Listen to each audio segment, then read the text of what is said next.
আজ বর হঠাৎ কাজ থেকে বাড়িতে কেন চলে এলো সেটাই তোমাদের সাথে শেয়ার করব। সকালেও কিন্তু আমি ঠিকমতো জানতাম না ও আসবে, সেই মতো আমি সকালের কাজকর্মগুলো শুরু করেছি। তার আগে না একটু ডাল ভিজিয়ে দিয়েছিলাম, আজ ভাবলাম একটু ডালের বড়া করব। তারপর আমার হাতের এই টুকিটাকি কাজগুলো করছিলাম আর মেয়েকেও খাইয়ে দিয়েছি।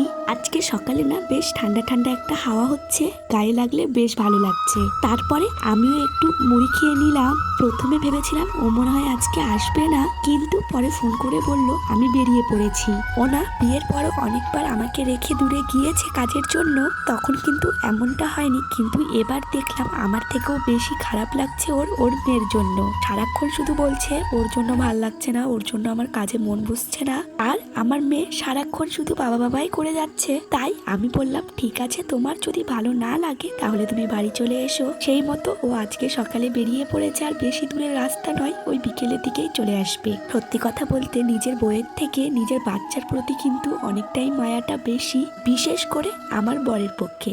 ওরা বাবা মেয়ে দুজনকে দুজনা সারাক্ষণ শুধু চোখে হারায় এক কথায়। মেয়েকে যখন বলছি আজকে তোমার বাবা আসবে, তোমার কি লাগবে, ও না তেমন অতটা বোঝে না, ও শুধু বলছে আইসক্রিম লাগবে।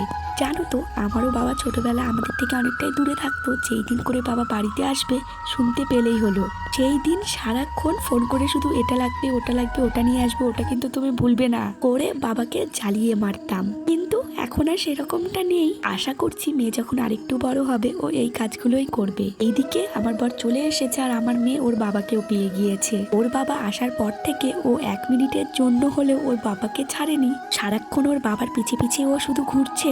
বরমশাই তো বিকেল হতে হতেই চলে এসেছে আর আমাদের সবার জন্য এনেছে মিষ্টি। তাই প্রথমে ঠাকুর ঘরে নিয়ে গিয়ে 2টো মিষ্টি রেখে দেব, তারপর বাকি মিষ্টিগুলো এইদিকে নিয়ে আসবো, সবাই মিলে খাওয়া হবে। আমি না মিষ্টি দেখলে একটু দুর্বল হয়ে পড়ি, তাই টপ করে একটা মুখেও দিয়ে দিলাম। তারপরে দুপুরে যেগুলো রান্না করেছিলাম সেগুলোই ওকে খেতে দিলাম। আর সত্যি কথা বলতে ও বাড়িতে থাকলে না আমারও বেশ ভালো লাগে। চলো আজকে মিনি ব্লগটা এখানে শেষ করলাম।